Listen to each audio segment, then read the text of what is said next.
하나님의 말씀을 봉독해 드립니다. 하나님의 말씀은 고린도전서 1장 10절 말씀을 봉독해 드립니다.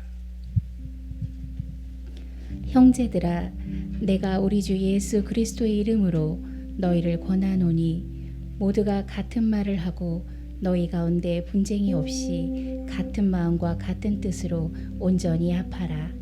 아멘. 오늘 나눌 말씀은 같은 마음과 같은 뜻이라는 말씀으로 고린도전서 1장 10절의 말씀을 가지고 은혜를 나누고자 합니다. 고린도 교회가 지금 여러 가지 문제로 골머리를 썩고 있습니다.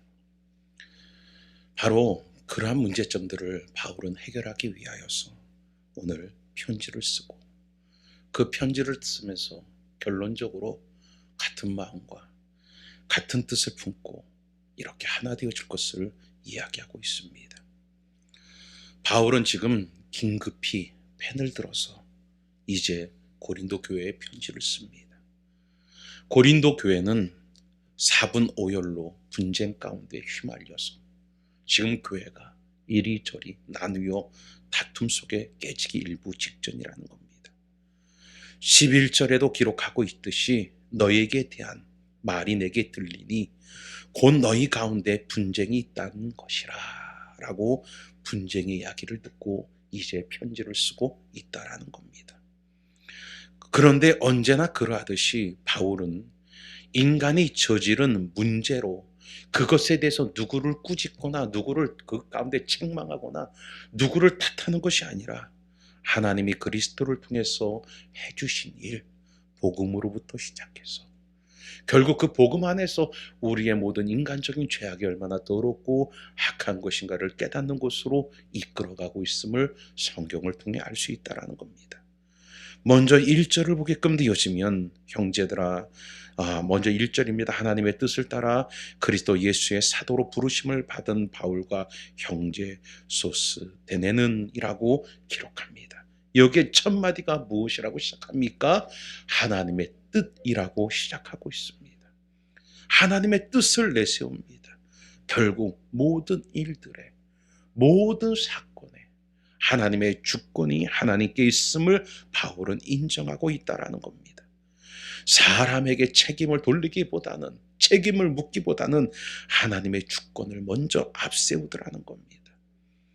하나님의 뜻으로 말미암아라는 이 고백은 마치 모세가 발에서 신을 벗고 하나님 앞에 서듯이 나 자신과 그리고 고린도 교회 성도들, 오늘 그리고 다툼과 분쟁 가운데 있는 사람들, 그들을 여러분 하나님의 존전에 서게 만드는 말씀이라는 겁니다. 생각해 보십시오.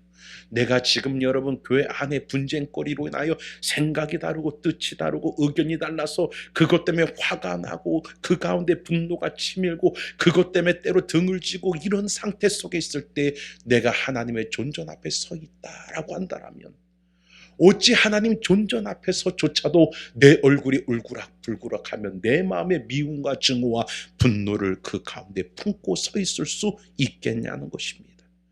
결국 바울은 바로 하나님 뜻으로 말미암아 이 말은 마치 모세가 신을 벗고 하나님 앞에 선 것처럼 바로 고린도 교회가 또 우리들이 하나님의 존전에 서게 만드는 표현이라는 겁니다.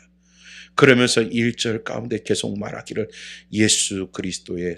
그리스도 예수의 사도로 부르심을 받으니라는 이 부르심이라는 단어를 씁니다. 바울은 누구보다도 이 부르심이라는 단어에 대하여 남다른 여러분 감격을 갖고 살았던 사람이라는 겁니다.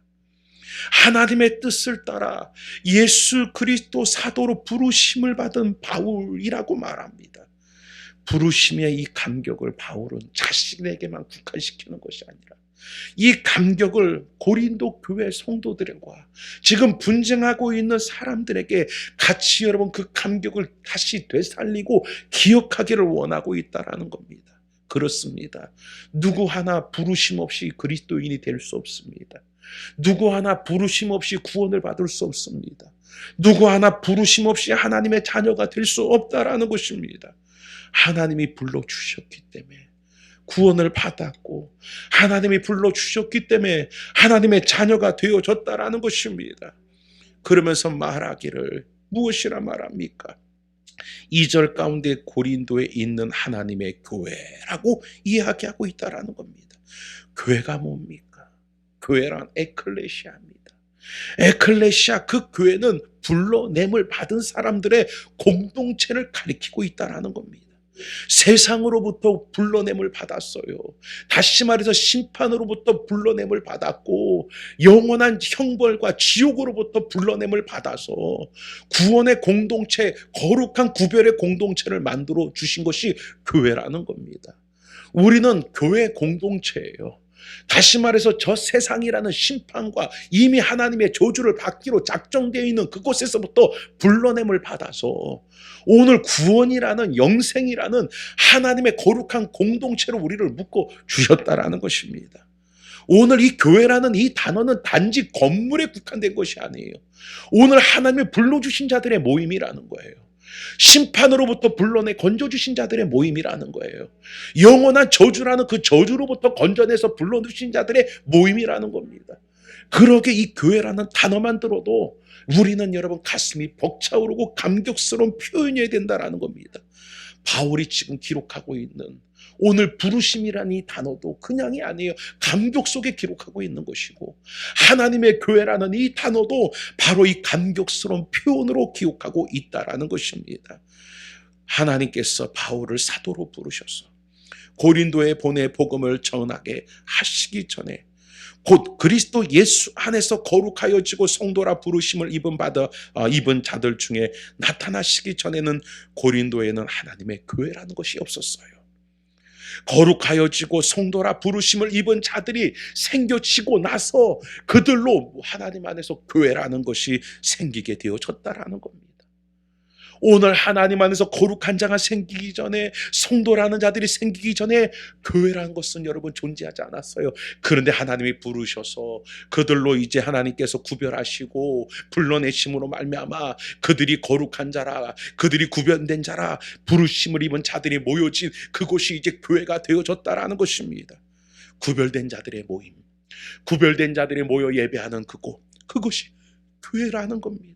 그러면 말씀드린 것처럼 구별이라는 거, 심판으로부터 구별이에요. 영원한 지옥에서부터 구별되어 영생을 받게 된 것이 교회예요. 그것으로 국한되고 끝나는 것이냐? 아니라는 겁니다. 바로 세상의 가치와 세상의 즐거움과 세상의 여러분 그 가운데 탐욕과 그 모든 것으로부터 구별된 모임과 구별된 곳이 교회라는 겁니다. 그러기에 하나님의 교회 가운데는 여러분 세상의 가치가 통용돼서도 안 되고, 세상의 즐거움과 기쁨이 이곳에서 여러분 자리를 잡아도 안 되는 겁니다. 오늘 이것이 바로 하나님의 사람들, 구별된 자들은 세상 사람의 기쁨과 다른 기쁨을 누리고 세상 사람과 다른 즐거움을 누리는 자들이라는 겁니다. 그게 구별이라는 겁니다. 교회를 출입하는 게 구별이 아닌 거예요. 그런데 안타까운 게 오늘날 교회를 출입하고 교인이라고 구별된 자라고 하는 우리들의 삶 속에 그 구별이라는 것은 단지 교회를 출입하는 것을 구별로 여기고, 즐거움이나 가치나 추구하는 모든 것들이 세상과 다를 바가 없다라면 과연 그것이 구별된 것인가, 우리 자신을 돌아봐야 될 줄 믿습니다. 놀랍게도 여러분 바울이 고린도에다가 복음을 전하기 시작하자 고린도에 사는 사람들이 구별되기 시작했다라는 거예요. 고린도에 사는 사람들이 구별되어질 때 예전에는 여러분 향락과 탐욕과 술 취함과 방탕함과 이런 것들의 삶 속에서 구별이 일어나더라는 겁니다. 그래서 거룩한 삶으로 이제 하나님 안에서 여러분 새로운 여러분 기쁨과 구원의 즐거움으로 그들이 구별이 일어나더라는 겁니다. 오늘 우리들의 삶 가운데도 복음으로 말미암아 구별의 역사가 일어나는 은혜가 임하게 되어지기를 원합니다. 바울이 여러분 고린도 선교 중에 박해를 받아요. 그러자 여러분 이 박해가 얼마나 고통스럽고 힘든 일인지 살 소망까지 끊어질 정도로 힘들었습니다. 그런데 주님께서 바울에게 나타나십니다. 두려워하지 말며 잠잠하지 말고 말하라. 내가 너와 함께 있음에 아무 사람도 너를 대적하여 해롭게 할 자가 없을 것이니 이는 이 성중에 내 백성이 많음이라 라고 격려해 주십니다. 결국 지금은 여러분 박해가 많아서 결실을 이루는 것 같이 못하여 보이는데 주님이 나타나서 이곳에 내 백성이 많음이라 하고 하나님의 교회가 이루어질 것을 바울에게 말씀하여 주셨습니다. 결국 그 결과대로 이 고린도의 하나님의 교회가 거룩한 무리들의 공동체가 세워지는 놀라운 역사가 은혜 가운데 임하게 되어졌다라는 것입니다. 바울은 빌립보 교회에게 보낸 편지 가운데도 그리스도 예수 안에서 빌립보에 사는 모든 성도라고 부르고 있습니다. 그냥 빌립보 성도들이라고 부르지 않아요. 그리스도 안에서 빌립보에 사는 성도라고 부르고 있다라는 겁니다. 이 말은 그리스도의 안과 그리스도의 밖을 바로 바울은 구별하고 있다라는 겁니다. 복음은 이와 같이 갈라짐입니다. 그리스도 안이냐 그리스도의 밖이냐, 그리스도의 안에 평안이냐 기쁨이냐 안식이냐 즐거움이냐, 그리스도의 밖에 여러분 거짓 즐거움과 안식과 평안과 그 모든 여러분 그 가운데 쾌락이냐, 이것을 여러분 나누고 있다라는 겁니다. 오늘 여러분은 그리스도 안에 있는 바로 여러분 주소망 성도 교인들입니까? 아니면 주 예수 그리스도 밖에 있는 주소망 교회 성도들입니까? 다시 말해서 그리스도께서 주시는 평안과 안식과 기쁨과 그 즐거움으로 사는 자입니까? 아니면 여러분 교회 안에 있는 자 같으나 세상이 주는 즐거움과 기쁨과 안락함을 누리며 살고자 하는 자들인가? 우리 자신을 여러분 그 가운데 돌아봐야 될 줄 믿습니다. 여러분 구원 서정을 보게 되었으면 부르심에 여러분 앞서서 이루어진 것이 미리 하시고 정하시고 즉 택하심이 먼저 있게 되어집니다. 그리고 그 택하심 속에 오늘 우리를 불러주셨다라는 겁니다. 이보다 더 영광스러움이 어디 있겠습니까? 오늘 이 세상에 그 많고 많은 자들 중에 나보다 잘나고 나보다 훨씬 나은 사람들 중에 오늘 여러분 그들을 다 제하시고 미리 아시고 미리 정하시고 택하셔서 나를 불러주셨다. 이것만으로도 얼마나 영광스럽고 감격스러운 모습입니까? 이것만 생각해도 우리 속에 여러분 감사가 저절로 일어나야 될 줄 믿습니다. 여러분 만일 하나님의 택하심이 아니었다라면, 만일 하나님이 이미 택하시고 정하심이 아니었다라면 과연 나는 어찌 되어졌을까? 나는 무엇 되어졌을까? 세상에 미쳐 세상이 전부인 줄 알고 그렇게 허덕거리다가 그렇게 세상에 끝날 때 같이 끝날 인생이 아니었겠습니까? 오늘 여러분 다윗은 이런 감격을 주 앞에 드립니다. 요 앞에 들어가 앉아서 가로되 주 여호와여 나는 누구오며 내 집은 무엇이간데 나로 이에 이르게 하셨나이까 라고 감사를 드리는 고백을 여러분 보게 되어집니다. 오늘 여러분들이 하나님이 나를 미리 아시고 정하시고 택하시고 부르심이라는 그리고 구별하심이라는 오늘 그 은혜를 그 감격을 안다라면 오늘 다윗과 같은 감사가 우리 속에서 여러분 그 가운데 나타나야 될 줄 믿습니다. 우리가 어떤 상태에 있었습니까? 그걸 알아야죠. 여러분 에베소서 2장 12절에 바울은 말합니다. 그때 너희는 그리스도 밖에 있었고 이스라엘 나라 밖의 사람이라 약속의 언약들에 대하여 외인이요 세상의 소망이 없고 하나님도 없던 자더니 이게 우리들의 실상이었고 모습이에요. 하나님이 없던 자입니다. 세상에 대하여 소망도 없고 결국 여러분 그 가운데 멸절될 수밖에 없는 존재들이었다라는 겁니다. 그런데 바울은 계속 말합니다. 이전에는 우리가 그와 같은 존재였지만 이제는 하나님의 자녀가 되었다. 하나님의 후사가 되었다. 왕 같은 제사장이 됐다라고 말합니다. 그런데 뭐가 부족합니까? 하나님의 자녀가 됐는데 하나님의 후사가 됐는데 하나님 안에서 왕 같은 제사장이라는 그 권세와 권위를 우리 가운데 주셨는데 뭐가 부족합니까? 바울은 허물 많은 고린도 교회를 이처럼 영광스러운 이름으로 교회라는 이름으로 부르고 있다라는 겁니다. 이렇게 부르는 데는 첫째로 주권적인 하나님의 뜻을 믿는 믿음의 눈으로 바라보는 거예요. 그들의 허물을 바라보고 그들의 여러분 잘못을 바라보는 것이 아니라 주권적인 하나님의 뜻으로 그들을 바라보는 겁니다. 둘째로는 고린도 교회의 정체성을 일깨워 주는 겁니다. 오늘 여러분 교회라는 이름으로 불러주는 것은 그들의 정체성을 읽어주는 거예요. 니들의 정체성을 발로 하라는 거예요. 우리가 살아가는데 정체성을 잃어버린 사람들의 그 삶을 바라보세요.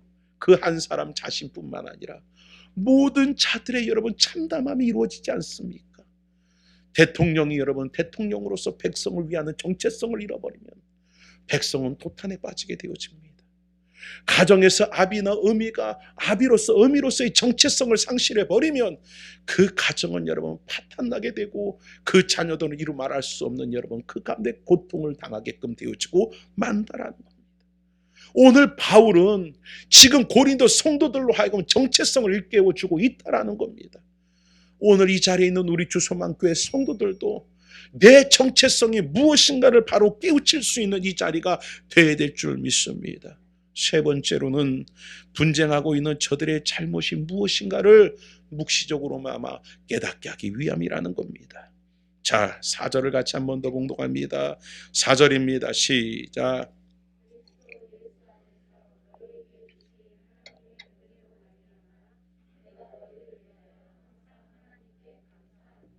1절서부터 3절은 하나님의 교회에 대해서 여러분 바울이 이야기했었어요.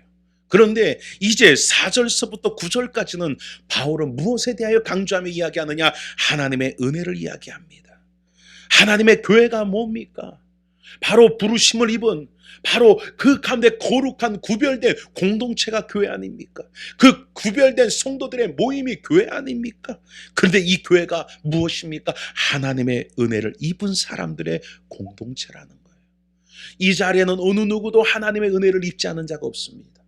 처음에 말씀드린 것처럼 하나님이 이미 정하시고 택하셔서 우리를 부르셨다라는 겁니다. 이게 바로 하나님의 은혜를 입은 우리들이 모인 곳이 교회라는 겁니다.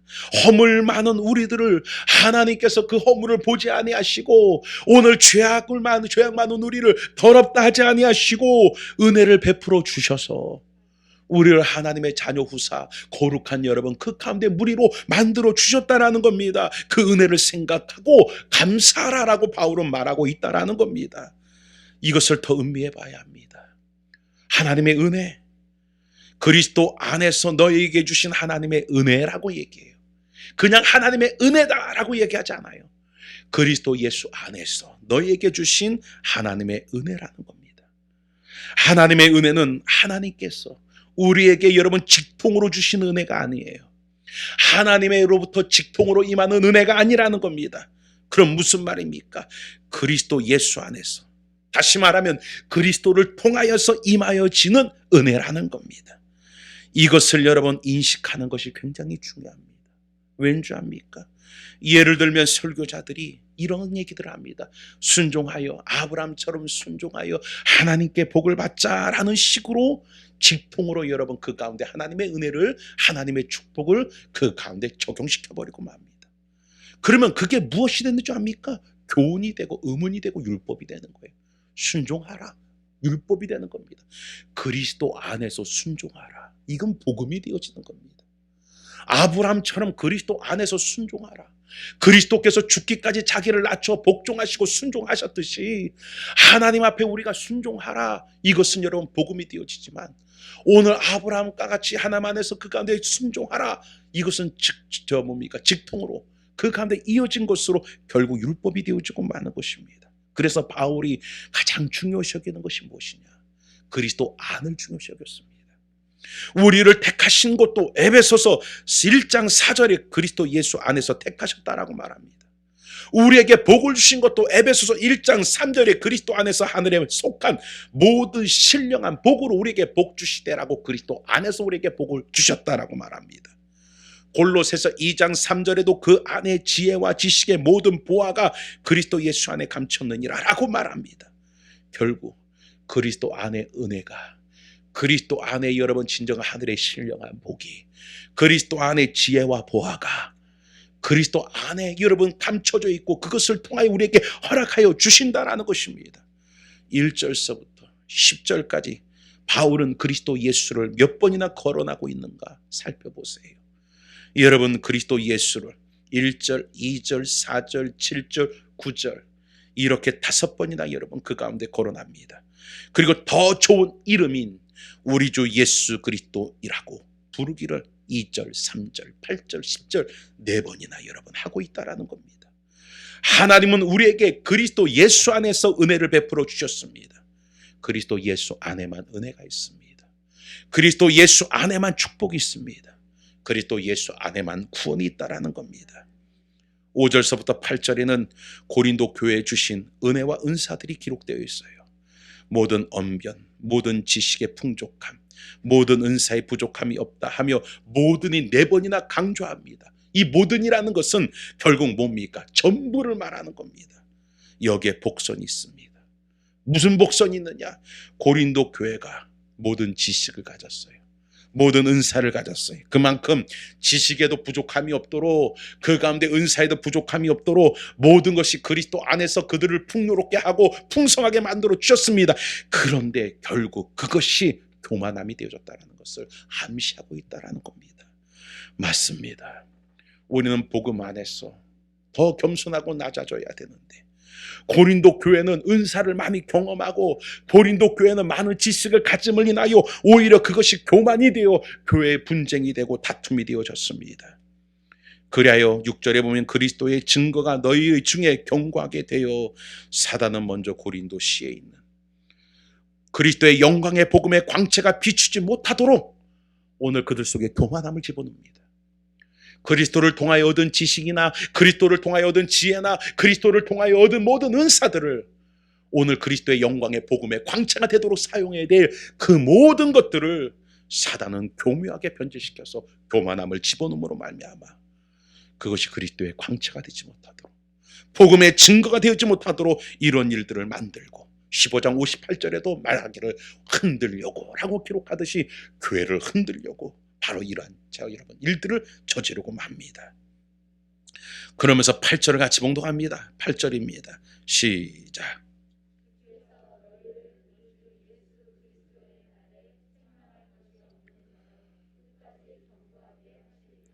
참 바울은 참 굉장히 여러분 똑똑한 사람 같아요. 교묘하게 오늘 여러분 깊은 암시를 주고 있습니다. 주께서 너희를 우리 주 예수 그리스도의 날까지 책망할 것 없는 자로 끝까지 경고하게 하시리라. 이 말은 뭡니까?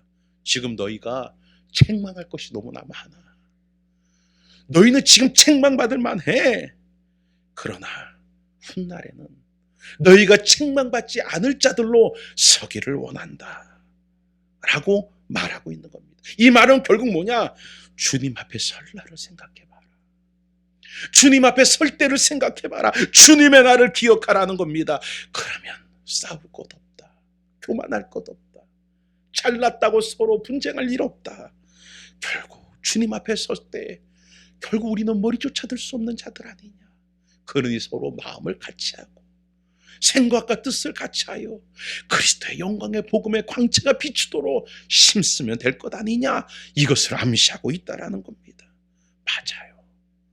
잘나면 얼마나 잘났습니까? 알면 얼마나 잘합니까? 오늘 중요한 건 그것이 아닙니까? 그리스도 그 날에 주님 앞에 섰을 때에 우리는 고백하게 될 겁니다. 무익한 종입니다. 나는 무익한 종이었을 뿐입니다. 고백할 수밖에 없을 것입니다. 그것이 우리의 실상이고 모습입니다. 그렇지만 그 무익한 종에게 그리스도의 은혜의 옷이 입혀 있기에 오늘 그로 말미암아 하나님의 잔치자리에 그리스도를 통하여 들어가게 하시는 복을 주신다라는 것입니다. 바울은 너희를 불러 그의 아들 예수 그리스도 우리 주로 더불어 교제하게 하시는 하나님은 미쁘시도다 라고 9절에 이야기합니다. 오늘 그는 여러분 이제 여러분 하나님의 은혜를 이야기하며 미쁘심으로 이 은혜를 마감하고 있습니다. 하나님의 구원의 안전성은 이 미쁘심에 있다라는 거예요. 너희를 택하시고 너희를 부르셔서 그리스도 예수 우리 주로 더불어 교제케 하신 하나님이라면, 시작하신 이가 하나님이라면 끝까지 경고케 해주실 이가 하나님이라는 겁니다. 그 미쁘신 하나님이라는 거예요. 너희들 꼬라지를 보고 너희들의 모습을 보고 너희들의 행태를 보면 너희들을 심판하고 너희들을 저주하고 너희들을 쳐야 당연하지만 미쁘신 하나님이기 때문에 너희들이 허물 중에 있었고 너희들이 죄 중에 있음에도 불구하고 너희들을 하나님 이미 아시고 너희들을 이미 정하시고 택하셔서 부르신 하나님, 그렇게 시작하신 하나님이라면 끝까지 너희를 경고케 하실 하나님, 미쁘신 하나님이라는 것입니다. 할렐루야.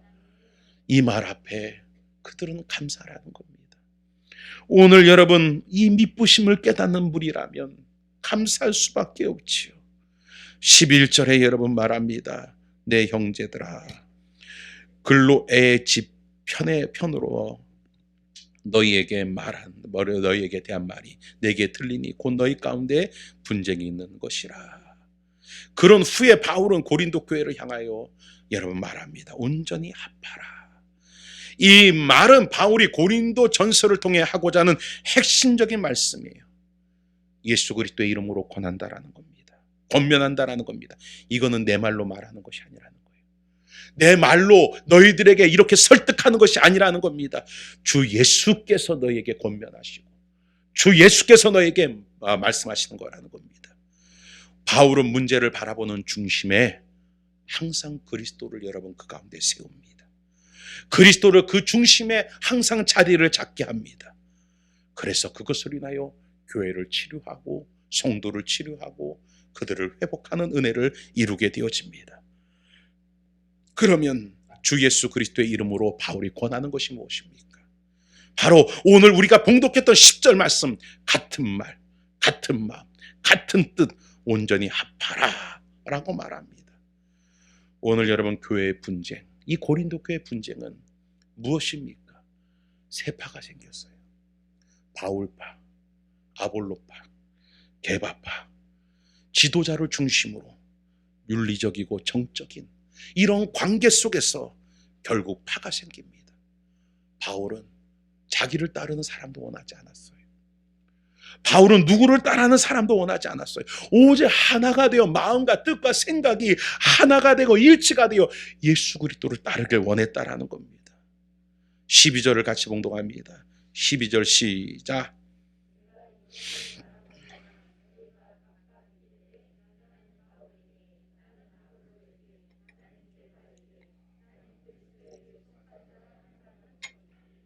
이게 바로 고린도 교회의 분열상입니다. 그럼 왜 이렇게 고린도 교회가 분열되어졌습니까?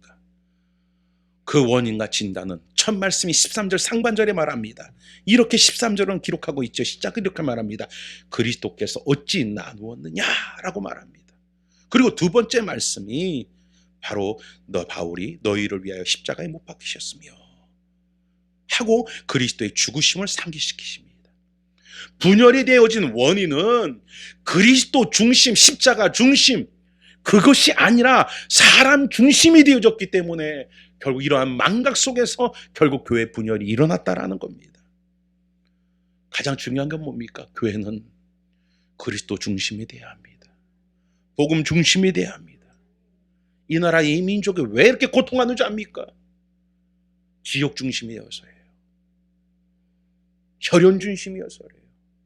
그래서 이 나라는 여러분 이것 때문에 여러분 그 가운데 참으로 기가 막힌 고통과 아픔이 있지 않습니까? 한쪽 지역에서 국회의원을 세워서 그런 말도 해요. 마네킹을 세워도 된다라는 거예요. 왜요? 그 당이 지지하는 당의 사람을 세우면 마네킹을 세워도 그 사람은 국회의원으로 당선된다는 겁니다. 이게 뭡니까? 왜 이런 일이 발생되어져요? 결국 혈연, 지연, 이런 것들, 지역, 이런 것들이 여러분 문제되니까 경북은 경북대로, 전남은 전남대로 이렇게 여러분 두 나라가 여러분 그렇게 쪼개지게 되어진 그런 속에서 경쟁의 구도 속에서 대통령을 세우되 전라도 쪽 대통령이냐 경상도 쪽 대통령이냐 이것을 인해서 여러분 이 나라가 지금까지 진통하며 고통하며 여러분 아파하고 있습니다. 이런 걸 볼 때 여러분 속상해요. 차라리 여러분 혼혈 대통령을 세웠으면 좋겠어요. 이민자 대통령을 세웠으면 좋겠어요. 참 기가 막힐 노릇 아닙니까? 분열이 된 원인이 뭡니까? 고린도 교회가. 거기엔 다른 것이 있는 것이 아닙니다. 십자가를 중심으로, 복음이 중심으로, 그리스도가 중심이 되어져야 되는데 복음을 망각한 채 사람이 중심이 되어졌어요. 그러면 여러분 왜 사람이 중심이 되어졌느냐? 사람이 중심된 원인이 무엇에 대해서 여러분 그 가운데 나오느냐? 보게 되어지면 1장에서만 8번, 나오고 2장에서만 3장에서만 20번 나오는데 지혜란 말이 등장해요. 지혜. 그러니까 고린도 교회에서 나는 바울에게, 나는 아볼로에게, 나는 게바에게 이 분열된 원인이 누가 더 지식적으로, 누가 더 지혜적으로, 누가 더 응병적으로, 누가 더 설득적으로 잘 가르치고 설교하느냐, 여기에 갈라졌다라는 거예요. 우리 교회는 설교하는 사람이 나밖에 없어서 다행이에요. 그런데 큰 교회 가면 그런 일들이 종종 있대요. 큰 교회 가면 담임 목사님이 계시고 부목사들이 뭐 8명, 10명씩 있지 않습니까? 그런데 희한하게 거기서도 꼭 그런 데입니다. 나는 부목사님 누구 설교가 좋아. 나는 어떤 부목사님의 설교가 좋아. 난 그래도 담임 목사님 설교가 좋아. 이런 이야기들이 여러분 그 가운데 공연하게 여러분 그 가운데 구역 모임이나 이야기 가운데 여러분 돌아다닌답니다. 그랬더니 어떤 일이 벌어졌느냐. 담임 목사님이 유튜브 상에 여러분 모든 예배 가운데 부교육자 설교까지 그 가운데 인터넷에 실던 거를 전부 다 삭제해버리고 담임 목사 설교만 실었대요. 왜냐? 시끄러워지니까. 그랬겠죠. 맞아요. 결국 여러분 사람은 그렇습니다. 그리스도를 중심으로 복음을 중심으로 받아들이면 되는데 누가 더 여러분 설득이 있고 누가 더 감동이 있고 누가 더 웅변적으로 누가 더 지혜롭게 말하느냐에 따라서 움직이게 되어졌다라는 겁니다. 사도행전 18장에 보게 되어지면 24절에 기록합니다. 아볼로가 학문이 많고 유력한 웅변가였다라고 말합니다. 저도 천보산에 집회를 다닐 때 거기에도요 팬클럽이 있습니다. 그래서 누구 목사님 오신다 하면 누구 팬클럽 누구 그런 경우가 많아요. 이게 왜 그렇습니까? 결국 복음 중심이 아니에요. 사람 중심이 되어지는 일들이 많다라는 겁니다. 바울은 복음을 전할 때 17절 한번 봅시다. 17절 시작.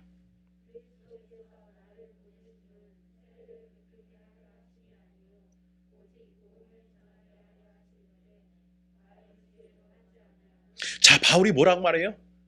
말의 지혜로 하지 않았다라는 겁니다.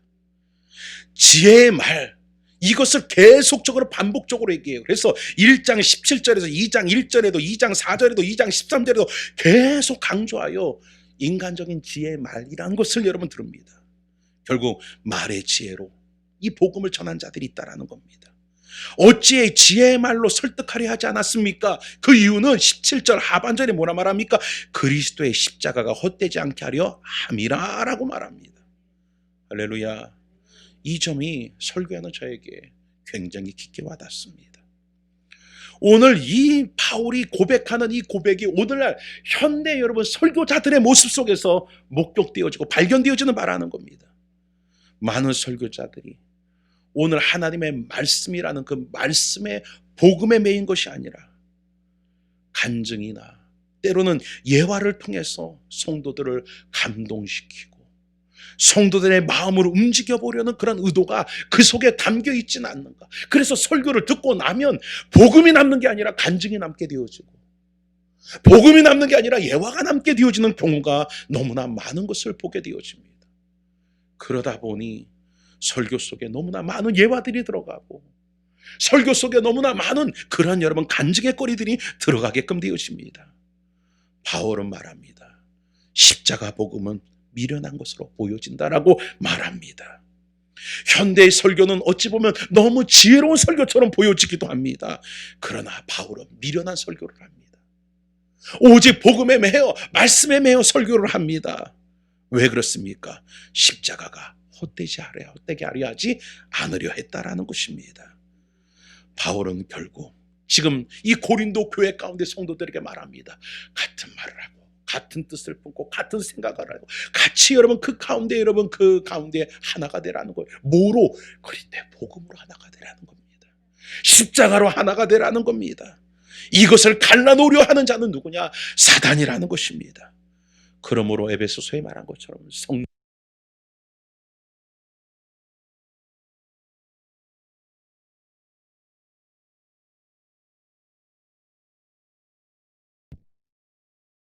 말 잘하거나 여러분 무엇을 하는 것이 중요한 것이 아닙니다.